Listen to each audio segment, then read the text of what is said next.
Welcome in to the Hecklers Podcast. I am your host, Gordon Coletto, and joining me as always is my co-host, Billy. Billy, how are we feeling today? It's the Monday after a fun weekend, so not great. Yes, the weather was absolutely gorgeous. I did some yard work and went to the neighborhood pool. So it was a great weekend. And of course, today we're going to be talking contracts because we had two big names sign deals since we last talked, and that was Justin Jefferson, who reset the wide receiver market, and Christian McCaffrey, who got himself an extension, and in doing so, made sure that he stays at the top of the running back market. So with that, we will kick off kind of where we left off in our last show with Justin Jefferson and the wide receiver market. So, Billy, I'm going to give you the first word on this. What are your overall impressions of the deal? I think this was a good deal for both sides. So, Justin Jefferson, worst case, is a top three receiver in the league. Personally, I think he's the best receiver in the league. So, he should be making top end receiver money. He should reset the market, and he did all of those things. I know the contract was 4 years, 120 million. The guarantees, it was what, 88 million? Am I remembering that correctly? Yeah, 88,743 guaranteed at signing. Yeah, I mean, I think it's a good deal. The Vikings are an organization that, I mean, they're not great right now, but they're trying to invest to build a better team. So I think it was worth it for them to do it, and it was worth it for Jefferson to sign the deal. Yeah, so, I think this this move, so I share your opinion. Justin Jefferson is a top three receiver, and just kind of depending on who you are, might be your number one receiver, right? And I think that this move is really the culmination of a series of moves that the Vikings have had to align themselves with where the league is at now, right? So they let Kirk Cousins go, which means now they're not spending a boatload of money on quarterbacks. So they have this money to spend on Jefferson. They have Jordan Addison to play as a reliable two to Justin Jefferson throughout the duration of this contract, because you're still going to have the rest of Jordan Addison's rookie deal plus a potential fifth-year option, I believe, to play alongside Justin Jefferson, which is great. They are not overspent at running back, right? Like, we think about where they were with Dalvin Cook. You could have very easily ended up spending more money at running back than you should. And I think they got a fairly comparable player in Aaron Jones to be able to build out that roster. So I do think when you look at drafting a rookie quarterback, letting Kirk Cousins go, and not overpaying at running back, they're investing in tight end, they're investing in receiver, they're meeting the league where it's at. And I think for that sake, it is a really good contract. And I don't, the guaranteed money is something that we'll talk about, but I do think that this was a fair contract, and I don't think it's out of the ballpark. Like, I don't think they overpaid by any means, because I don't think you can overpay for a guy like Justin Jefferson. No, Um, I agree. And like you said, they took a rookie quarterback. Everyone says surround him with talent. You have a chance to pay other guys while you're not paying the quarterback. This is exactly what they should be doing, since they don't have that money tied up at quarterback anymore. Yeah, exactly. You have to spend your money wisely in the NFL, and I think more and more teams are learning to spend that money at receiver, right? I think that's why we had that big running back sort of, I don't want to call it like a full-on protest or like a holdout, but the running backs last year in the offseason made a lot of noise about how much they were getting paid. Well, the reality is teams don't need the kinds of production that they were getting in the early 2000s, late 90s, right? Like, this is a wide receiver driven league as much as it is a quarterback driven league, and those guys are going to get paid. And when we think about where the guaranteed money is starting to creep up, is at receiver, right? So, just to give you a few names, guys, who are sitting at the top of the market for guaranteed money at signing, right? Tyreek Hill, 52 million, AJ Brown, 51, Calvin Ridley, who is older than all these other guys, gets a guaranteed 40, almost 47 million, with a total practical guarantee of 50 million from Tennessee this offseason. And, he's obviously not put together a ton of film just because of all his issues. So and then obviously Justin Jefferson comes in 88 million, right? So the largest jump I think we've seen in a long That is a time. massive jump Thir- between, especially because AJ Brown's contract, I mean, that's still less than a year old. Yep, 37 million to AJ Brown and 36 million to Tyreek Hill. So that's a huge jump. And I think, we saw it with Deshaun Watson getting all that guaranteed money at quarterback. Um, this guaranteed money just kind of keeps coming up. I wonder if, and I'll pose this question to you, do you see a future where the NFL moves more towards guaranteed contracts like Major League Baseball? I could see scenarios coming up where like select guys are getting guaranteed contracts, but I don't think the owners are going to move towards that. They're so concerned about the injuries, which are valid. I mean, this is a violent sport, so But guys are going to get injured. I mean, I think quarterback it's trending that way at least. Well, and But I I was think going to it'll be a say, little it's an arms race though, right? So like, you can say the owners don't want to guarantee these guys money, but the reality is when you're competing for a Deshaun Watson or you're competing for, in the Patriots case, a Calvin Ridley, and another team is just willing to, so, your Panthers were in on Deshaun Watson. Rumor has it they just refused to match the Browns guaranteed money, right? the And it only was good this decision Tepper has made as an owner. well, that is definitely not debatable. But then, the Patriots this offseason, right? They were in on Calvin Ridley and they just refused to come up to that $50 million practical guarantee that the Titans threw out there at the last minute, right? All offseason it was reported Jaguars, Patriots, and then all of a sudden Tennessee throws out this massive offer of guaranteed money and the Patriots aren't willing to match it, right? So in an arms race, I think it's less and less about your comfort level with paying, a wide receiver or a quarterback all this guaranteed money and more about just what you have to do to make sure he doesn't go somewhere else. So I do hear you On the that, flip side, you have I know Joe Burrow plays for the Bengals and they're a cheap organization. They didn't fully guarantee his contract. Lamar, who's now a two-time MVP, doesn't have his contract fully guaranteed. The only so this is where I say like it's a caveat. I can see Patrick Mahomes' contract being fully guaranteed and having situations like that, but I think it's going to be maybe no trade clauses are added and into the deal, or we can't franchise tag you as added in the incentive instead of a fully guaranteed contract. And in case you were wondering, from a quarterback position in guaranteed money, Deshaun Watson is the major outlier at 230 million, and then the next closest is Joe Burrow at 146. So a $90 million difference, just about. So, to your That's point. about half of Joe Burrow's contract guaranteed. Mhm. So to your point, and actually Patrick Mahomes is 13th on this list at $63 million. So That's going to change. yes, to your point though, Joe Burrow, Lamar Jackson, Justin Herbert, Jared Goff, right? These are some recent signings.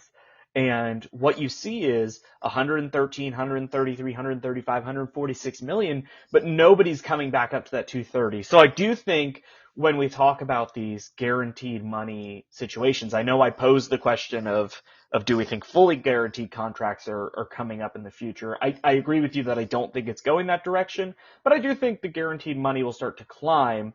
But it is clear in the case of quarterback that just because a player resets the guaranteed market doesn't necessarily mean that other teams will follow. So with that in mind, I want to segue into the two big names that are out there in the wide receiver market, guys waiting to get paid, and that would be Jamar Chase and CeeDee Lamb. We'll hold off on Brandon Ayuk for a second because I have a different question I want to ask about him.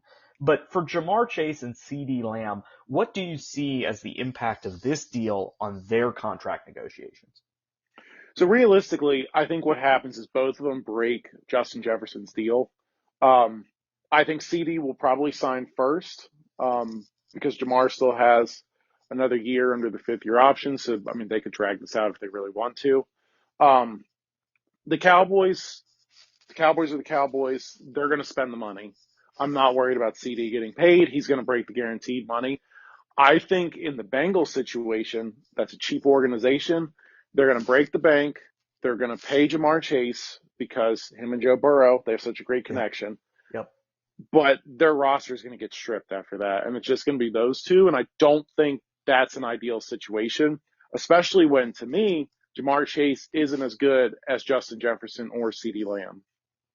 So I agree with your point that that Joe Burrow will have some say in what Jamar Chase gets, just based on the strength of their relationship and the organization wanting to keep their quarterback happy, right? And I think you're absolutely right that they will more than likely, even though they are a cheap organization, they will pay Jamar Chase.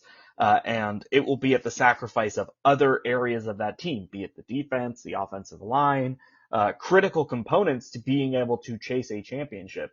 And when you talk about CeeDee Lamb, to me, you have to pay CeeDee Lamb. Like, he's too good to argue with. Now what I would think of is, and you talked about CeeDee Lamb and Jamar Chase both either meeting or exceeding Justin Jefferson's deal. In the case of Jamar Chase, I would say it is likely that he surpasses Justin Jefferson's AAV in sort of nominal terms only. So that is to say, the number will look bigger than 35 million, but the reality is the guaranteed money won't be there. There's going to be a lot of dummy money in it, a lot of funny money, as we call it, that makes it look like a better deal than Justin Jefferson, because this, at the end of the day, is an ego trip, right? For these guys to constantly one up each other.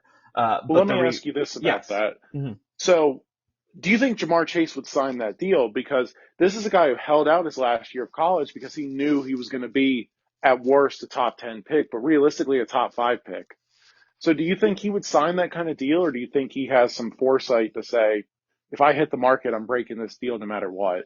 I mean, here's the thing. I don't think Jamar Chase wants to leave Joe Burrow. I don't think Jamar Chase wants to leave the situation that he is in.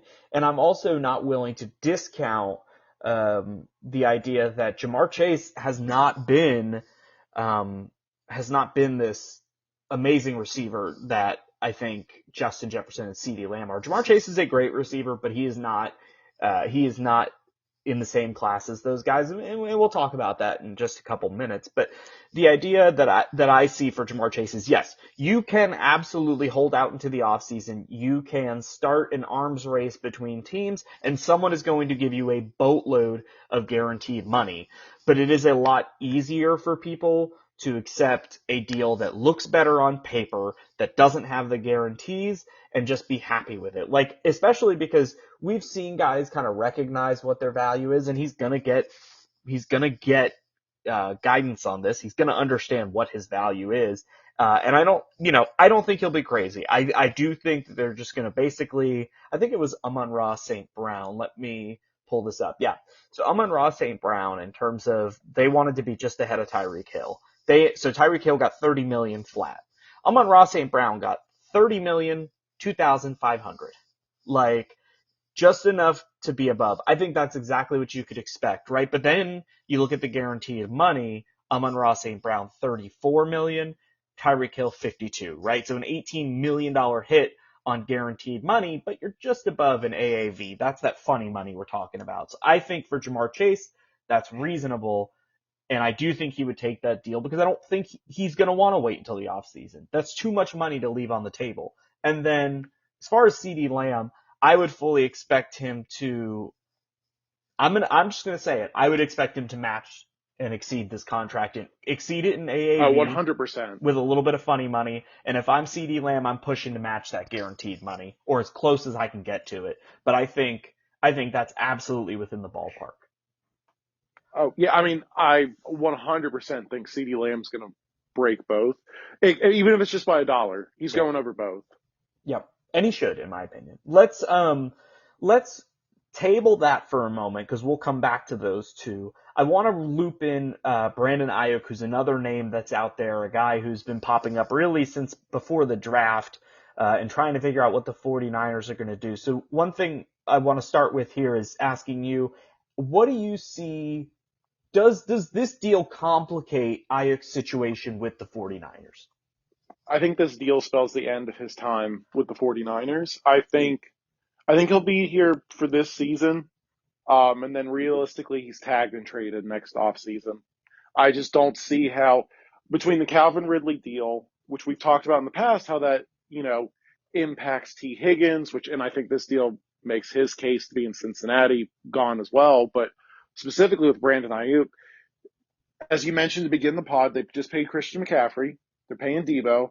They drafted a receiver in the first round, and Justin Jefferson just got this deal, and CeeDee Lamb and Jamar Chase are next. So at least CeeDee Lamb. So I just think the 49ers at some point are going to have to move off of somebody. They're going to have to pay Brock Purdy soon if that's the decision that they go down.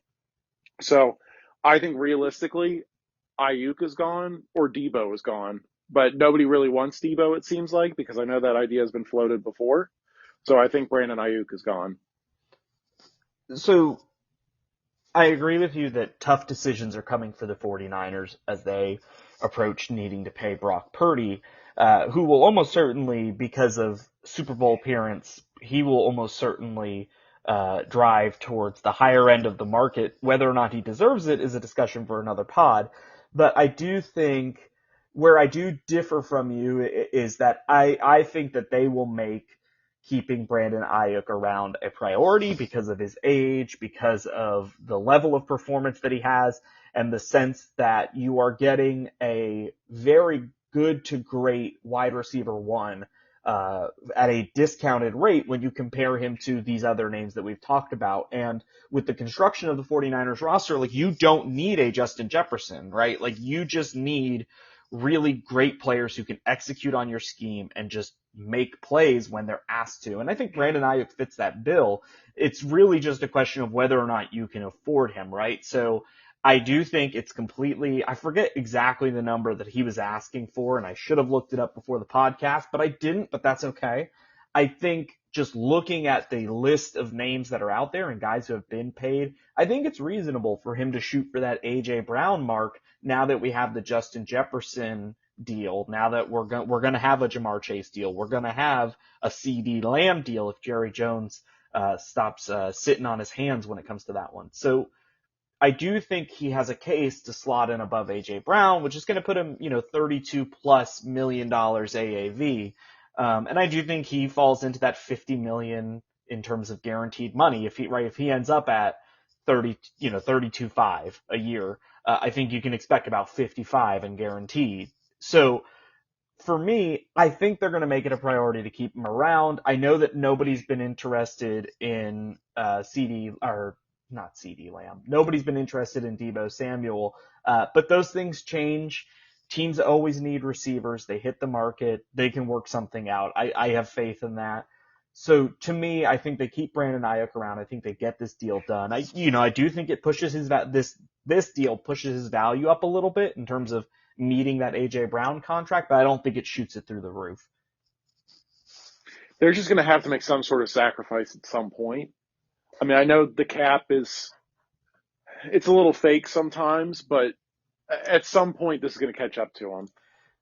Yeah, I mean, at the end of the day, their team, when you look at their biggest cap hits, just pulled this up, we've got Trent Williams, age 36, $31 million cap hit. That's going to be coming off the books at some point. He can't play forever. George Kittle's up there at 31, Javon Hargrave, 31.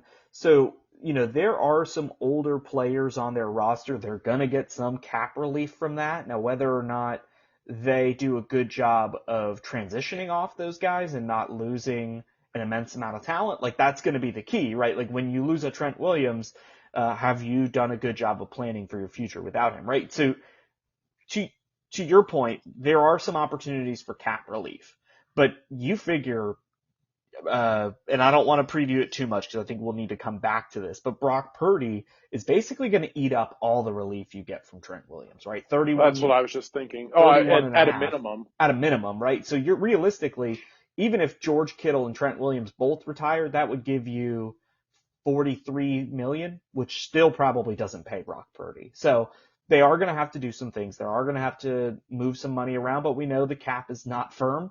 So, to your point, I don't think it's easy, but I do think they keep Ayuk around. So let's we've mentioned a few names here. One thing I want to do before we move on to the running backs is I want to get your opinion on, we've got four guys, Jamar Chase, Justin Jefferson, CeeDee Lamb, Brandon Ayuk.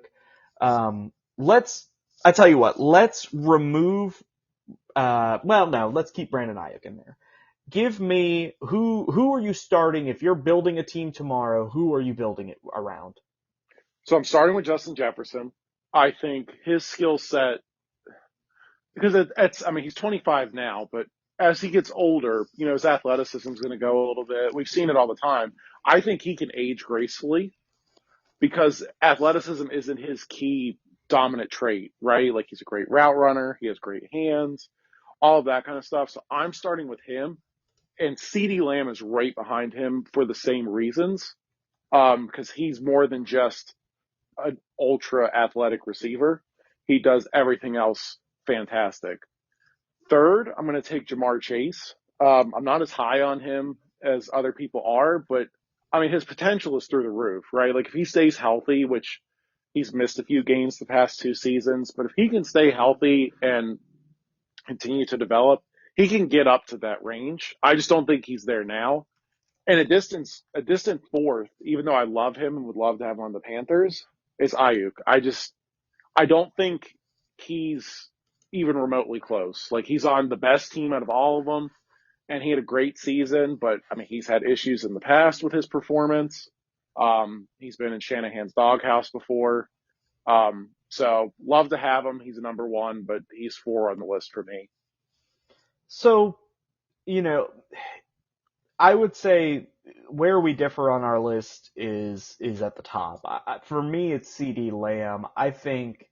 Is this because you had him in fantasy last year? Well, yes, I had him in fantasy. He's treated me well. But also, I just feel like one thing about Justin Jefferson, and I actually read an interesting article about this week, but one thing about Justin Jefferson is that hamstring injury, missed 7 full games because of a hamstring injury. That concerns me. Hamstring injuries don't tend to go away. Just ask Christian Watson. So for me, like, I very much, I think when you look at CeeDee Lamb, you look at Justin Jefferson, you're splitting hairs to decide who's the number one receiver. Like, they are both phenomenal athletes and easily the best receivers in the game. It's just a matter of which one you like more. Like, honestly, you're not wrong for picking either one. Yeah, exactly. And I just think, give me the guy who doesn't have a hamstring injury in his past. And when I look at, and I'll mention that study because I do think it's interesting and something to keep an eye on, especially for fantasy owners. So I believe it was the Green Bay Packers commissioned a study at Wisconsin with Christian Watson and all his hamstring injuries. And what they found was one of his hamstrings was about 20% stronger than the other. So what was happening was while one was feeling fine, the other one was becoming fatigued trying to keep up. And what they've done is they've worked specifically with him to close that gap. And I think he said his goal is to get it down to like 8% or something, an 8% difference between the two hamstrings. But what they found is that this is a consistent problem across the NFL. That some guys just, for whatever reason, have a stronger hamstring on one side, right? They skip leg day on one side.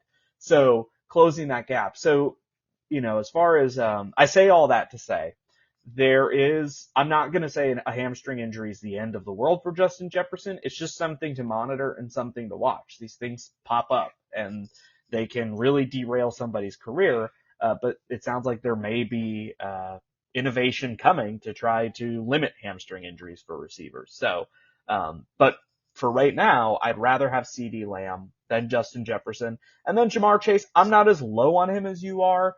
I think the circumstances have been crap. They haven't really had a consistent quarterback situation because of Burrow's ability to stay healthy, and it's just not been great. But he has produced when he's been out there. So, for me, I like Jamar Chase. I probably have him closer with like, Tyreek Hill as like the fourth best in the league. And then, Brandon Ayuk is a step down. And like I said, if you have a really great roster and a good scheme and you need somebody to just step in and do their thing, Brandon Ayuk's a great receiver to have. He's sort of in that, like, I would say better than Michael Pittman, but sort of in that range. Amon-Ra St. Brown, Michael Pittman, just these guys who are ones on their team but don't blow you away. Do you have anything you want to add to that before we move into the running backs, or are you ready to leave the receivers behind us? Ready to leave the receivers behind and talk about one of my all-time favorite Panthers. It still hurts me to this day. Okay. Like Christian Watson with a healthy hamstring, we will burn past that subject and leave it in the rear view. We are going to talk running backs. Christian McCaffrey obviously gets a big payday, a 2-year extension worth looks like $38 million, so 24 guaranteed at signing, making him the highest paid running back according to AAV in the league, with Alvin Kamara and Jonathan Taylor trailing behind in second and third. So, you, the former Panthers fan and official lover of Christian McCaffrey, does this deal make sense? So, as a Christian McCaffrey fan, he deserves all the money that he can get. I hope he gets more. He's fantastic. But from a real football perspective, yeah, he deserves the money. He's the best running back in the league. And I know we've mentioned that, you know, earlier in this pod that running backs aren't as important. Um, but Christian McCaffrey's special. I mean, he could be the best slot receiver in the league right now if he wasn't a running back. He just does it all. And we saw how that offense changed once they got Christian McCaffrey. That's the best player on their offense and probably on their roster, so he deserved to be paid. Yeah, I mean, I think for everything that we just talked about with the 49ers situation, their cap situation, who needs to be paid, when they need to be paid, I think the timing of this contract makes a lot of sense. So I think that's the biggest thing, right? You're in a window right now where you feel like you have a roster that can win a Super Bowl. You need to pay Christian McCaffrey. You need to plan to keep him around for the duration of that window. So how long is that window? Well, you have to pay Brock Purdy in 2026. So realistically, right, this deal runs through 2027. So what you're getting is 2024, 2025, basically allowing you to keep the same spending levels you're at now. And of course, we've talked about Brandon Ayuk is probably going to need to be paid within there, right? So you're going to hopefully have that Trent Williams contract to pay him with. So what this does, though, is it allows you to keep your core base intact throughout what I see as your Super Bowl window while you have Brock Purdy on a rookie deal. So for that, I really like it. It's not outrageous when you look at the running back market, right? He's, just below Saquon Barkley in terms of guaranteed money. And when you look at AAV, he's $4 million above Alvin Kamara, but I think it's a deserved $4 million gap. So to me, this deal makes a lot of sense. The timing of it makes a ton of sense. And I think it speaks to the 49ers understanding the situation that they're in right now. So what I want to get into, though, like we did with wide receivers, is looking at how this move, if it does at all, impacts the running back market moving forward. So, we're going to kind of dive into some of the names that are going to be available. But before we do that, I want to get your general impression of, with everything that's gone on with the running back market, do you think Christian McCaffrey, being the special player that he is, moves the needle for other running backs, or do you think it's an anomaly? I think it's an anomaly. I just think he's such a unique player and a special player that he's he's just in a league of his own for running backs. Mm-hmm. I tend to agree with you. I mean, I think he brings so much to the table. Of course, anytime you add a new contract into a position group, it's always going to drive up the average value of contracts in that group. But I don't think anybody's going to get close to what Christian McCaffrey is getting. I think you're better off looking at some of the deals that were signed this year, guys like Tony Pollard, DeAndre Swift, Joe Mixon, Saquon, Josh Jacobs. So with that, right, because we're going to be putting some guys in context with those deals, I want to talk about some of the big names that are going to be available. So the three that I specifically wanted to speak to based on their individual situations were Aaron Jones, Ramondre Stevenson, and Javonte Williams. So I'll start by looking at Aaron Jones. Well, actually, I'm going to let you do Aaron Jones, and then I'll do Ramondre Stevenson and give my homer take, and then we'll wrap up by doing Javonte Williams together. So I'll ask you, Aaron Jones, where would you say he should slot in at the conclusion of his, I believe, 1-year deal that he signed with the Vikings? And he's currently at what, 7 million this year? I believe so. Yep. I think for the rest of his career, they're basically 1 year deal type of situations. Maybe he gets a 2 year deal. Um, I think he's the kind of player at this point, between the injuries and his age, that he's going to be more in a committee situation. Which fantastic, as long as the wheels don't fall off. Fantastic person to have in a committee situation, but I can see him ring chasing, which typically when you're in that situation you're taking less money. Um, or maybe he reunites with Aaron Rodgers if he stays another year in New York, and again committee situation. But I don't see him as the lead guy after this season. So, which is obviously going to bring down his contract value. So I'm going to disagree with you. I think what Minnesota saw here was an opportunity to get a guy on a prove it deal who had not been able to stay healthy, who, when healthy, performs at a top five level, and is, easily among this unique class of running backs who can do so much with the ball as a receiver, as a running back. So I think that while you're right about him likely being in the short-term contract market moving forward, I think this is a prove it deal, and if he can put together a healthy season, he has no reason to not ask for the same 2 year, $16 million that Derrick Henry got. Because Derrick Henry, he's 30 years old, right? So Aaron Jones will be the same age. Derrick Henry has not had the healthiest career, right? I get that Derrick Henry is a special running back, but I think what Aaron Jones gives up in terms of pure running ability, he gains with the receiving ability that Derrick Henry doesn't have. So I don't think it's out of the question. You look at Austin Eckler, kind of a similar guy, gets 843. And I know that these are small jumps, right? We're talking about $1.5 million, but it matters. It But matters, what was guaranteed on that Eckler deal? 4-2, and Which I believe was a 1 year deal, right? Aaron Jones was fully guaranteed. So he got a 1 year fully guaranteed contract. Good for him. Honestly, coming off injuries, I'm Which I'd surprised. rather have. I'd rather have that deal than Eckler's deal. Well, yeah, but I mean, I think in terms of overall value, though, I'm just thinking that I don't think it's out of the question, though, that Aaron Jones can increase his value this year and potentially seek a 2 year deal rather than just a 1 year chase a ring kind of deal. I Yeah, I mean, I'm not saying it's a like, oh, it's not a Shady McCoy situation with the Bucks where he didn't really even play; he was just on the team. I mean, like, I see Aaron Jones being a great contributor to you know the Chiefs or the Bills, where he's splitting carries, but he's very involved with the team. I mean, I do agree. Here's the thing. I do think Aaron Jones works best in a committee system. Um, Yeah, I don't excuse think he can carry. I don't want to give him 320 touches. hmm Yeah, I think that's fair.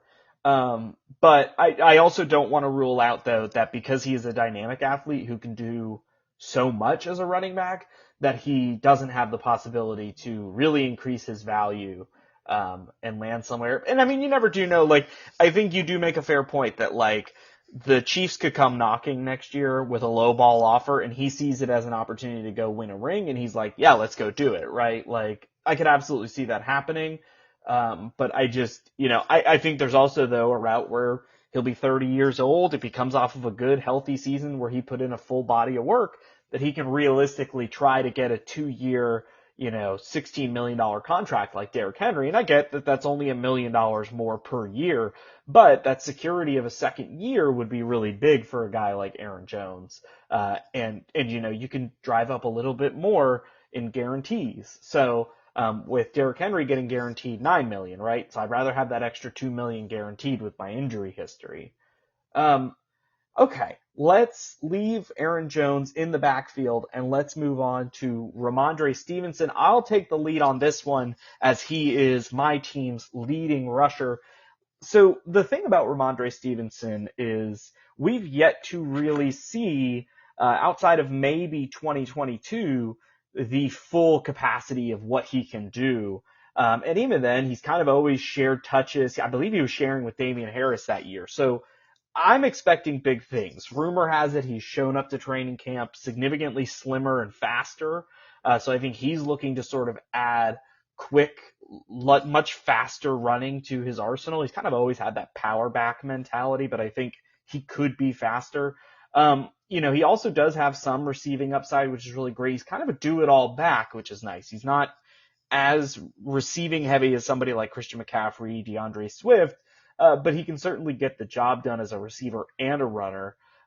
So I think realistically, of everybody whose contracts are up in 2024, he is likely the most valuable running back on the market. And what that means in terms of his value, if if you believe what you hear in Patriot circles is that the Patriots, assuming he has a full season of work, will look to re-sign him and keep him around. So what does that mean? Well, I think it means that he is going to get paid in the Josh Jacobs, Jonathan Taylor range, which is somewhere around, 14 million dollars a year. So that would put him, so if he got paid just above Jonathan Taylor, so say he gets 14.5 on a 3 or 4 year deal, that would make him the third highest paid running back in the league, which might sound crazy because you probably don't think of him as the third most valuable running back in the league, but the reality is these things just kind of depend on when you sign your deal and where the market is at. So I do think that Ramondre is going to get paid. I think he'll get paid by the Patriots, and I think he'll slot in right above Jonathan Taylor as the third highest paid back in the league. To me, this is a prime situation of a player who's going to get a bunch of dummy money in their contract. That it's really like, if he signs a 4-year deal, it's really a 2-year deal. Kind of not value wise, but similar to like Miles Sanders, where I believe the Panthers can get out of his contract this season for basically nothing. So, which I do think is going to happen. And I see the same thing with Ramondre Stevenson. There's nothing about him that blows you away, right? Like he's good at a lot of things, but he's not great at anything specifically. Um, and also there has to be a team willing to pay him. So I think the Patriots, I think he ends up staying in New England, but the Patriots are the team that are most likely to pay him the most. But I mean, teams just aren't spending on running back. I think he's more at the 10, maybe 12 million a season. And that's after having a really good bounce back season this year. So to your point, Miles Sanders, who I do think is probably a pretty interesting comp in terms of how you would potentially structure a contract, right? So he signed a 4-year, $25,400,000 deal. And that was signed at the start before last season. So after this year, the Panthers have a potential out, which would be a just under $3 million dead cap hit. So realistically, yeah, I mean, I do think you could see a deal structured that way where it's front loaded from a dead cap perspective to where you've got that, in the Panthers case with Miles Sanders, right? It was 11 million in year one, just about 10 and a half this year, and then it just completely tails off after that. I could definitely see that. I think it makes a lot of sense to do it that way with a guy like Ramondre Stevenson. But I do think just in terms of where he'll land from a value perspective, even though it's dummy money, I still think he's going to end up, probably pushing Jonathan Taylor, Josh Jacobs, Jonathan Taylor type money. So a little bit more than kind of what you were putting him at. But even if he did hit that $10 million, it would still put him above Joe Mixon, who is currently sitting sixth at 8.5 AAV. So could definitely see something like that. Could you see something like a Saquon deal? So this is what I pulled up. It's from NBC Sports Philadelphia. The quick little blurb is a 3-year, $37.75 million contract with $26 million in guarantees. Mm-hmm. I mean, I could see something like that happening. Yeah, and looking at that deal again, it's a 2-year with a potential out after 2 years with a dead cap hit of just shy of 9 million, which is a significant chunk of change, but not the end of the world. So yeah, I mean, I do think it makes a lot of sense looking at some of these contracts that we've talked about, some of the recently signed ones. It does seem like teams are building them that way. So I definitely see Ramondre in the same ballpark. I think Saquon is a reasonable target. Obviously, Ramondre, I think, is a little bit younger than Saquon, but I think he might end up being the same age at the time of signing. So that'll be an interesting one to follow. One more I wanted to bring up is a guy who has underperformed. Um, I hesitate to say underperformed because I just think he's really been inconsistent. But the biggest thing for me is Javonte Williams. He's going to be looking to get some money. Do you think the Broncos keep him around? Do you think he explores his value on the open market? And if so, what is that value? I think the only way he sticks around is if he has a very good year. I mean, because I think he has underperformed from what was expected of him when he was drafted. I know he's a second round draft pick, but everyone really expected him to be a really good running back, and he just hasn't been. I think if he does hit the market, then he probably realistically didn't have a great season. That's probably like what he's produced to this point in his career. And at that point, he is looking to be in a split carry situation. And that's probably what he'll just be for his whole career is a running back that has to split carries.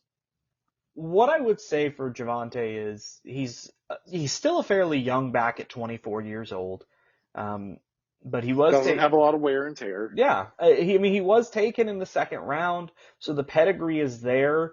But certainly it hasn't necessarily played out on paper. You know, we look at his rookie season, 903 yards, 4 touchdowns.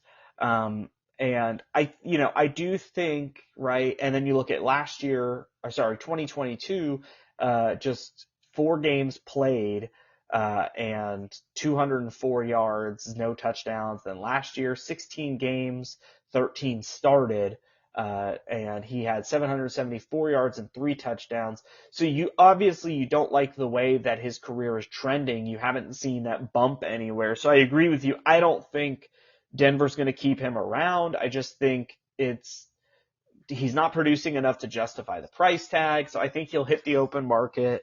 I think there won't really be a market for him and he'll end up signing kind of a below average deal for somebody his age. I think you're probably going to be looking in that, $7 or $8 million range, maybe even like $6 million. If he's lucky. I think David Montgomery got $6 million. I think that's probably about what Javante's worth on a second contract. Well, So and I, especially when do running backs get better as they age? There's few yeah, situations I can think of where a guy bounced around and then finally found a place where it worked. yeah, So I wouldn't bank on him really producing much more than he has. I yep. mean, his stats might get inflated with more touches, but I don't think, he's going to be at 5.5 yards a carry or something ridiculous like that. I think he is what he is. I could see him going to a team like the Cardinals who Mm. don't want to waste like a draft pick on a running back. And I mean, they have Michael Carter, his college teammate. Um, I could easily see them just kind of like a plug and play guy who's going to get us, 700 to 1,000 yards a year, and we can really focus on Kyler and our receivers and let him kind of do his thing. I could see something like that happening. And like I said, in that $8 million range. Um, the last thing I want to talk about is sort of a future question, but also a right now question, which is if Christian McCaffrey retired today, do you, our Panthers homer, think that he is a Hall of Famer? Yes, I would put him in the Hall of Fame. And the reason is um, it's the receiving stats that go with his rushing stats. So, trying to pull up his career stats right now. So, just on the rushing side, in 91 games, he has almost 6,200 rushing yards and 52 touchdowns, which doesn't look that impressive. I mean, he basically missed 2 seasons in there with injury. He played 10 games in 2 seasons. Um, so that kind of impacts his career and his totals. But if you look at his receiving, he has 509 receptions for over 4,300 yards and let's see, and 29 touchdowns. Yep. Combine that together, I mean, that's over 10,000 yards. That's over 80 touchdowns. I just, I don't see how he couldn't be. Especially, it's a shame they didn't win the Super Bowl this year because if they won the Super Bowl, it'd be a guaranteed. just as like an icing on the cake. But I think he should be in the Hall of Fame if he retired today. So I'm looking at the same stats as you. Um, Especially with how the game has evolved. the problem I have is the body of work is just simply not big enough. Um, I think that's fair. you're talking about 4 seasons over 1,000 rushing yards. You're talking about, you know, Well, I know. Hold on. It should be 5 because that so you have Carolina San 2018, Francisco. Yeah. 2019, 2022, 2023. Oh, I'm sorry. You're right. I was Yeah. looking at that wrong. So the thing I would say is I think he needs a few more seasons, but I do agree the receiving stats are special. I think 2019 he should have been NFL MVP. That'll probably go down as the greatest running back slash Oh, it was amazing. receiver kind of, as far as these duo guys who can do it all, I think that'll go down as the greatest season of all time. Well, especially, I mean, if you give him 3 more seasons, they don't even have to be at this level.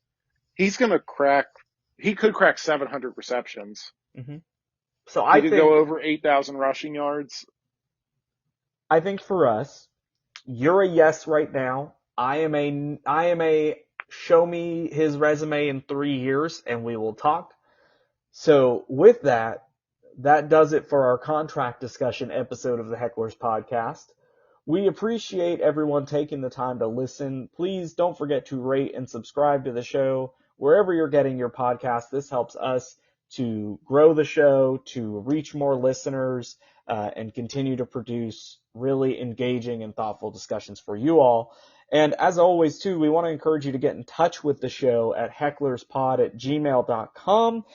There you can give us feedback. You can send us questions to answer. You can send hate mail to Billy. You can trash talk his Panthers. Anything you want to do. So with that, we hope you have a wonderful week. We will be talking to you again soon as we hope to come back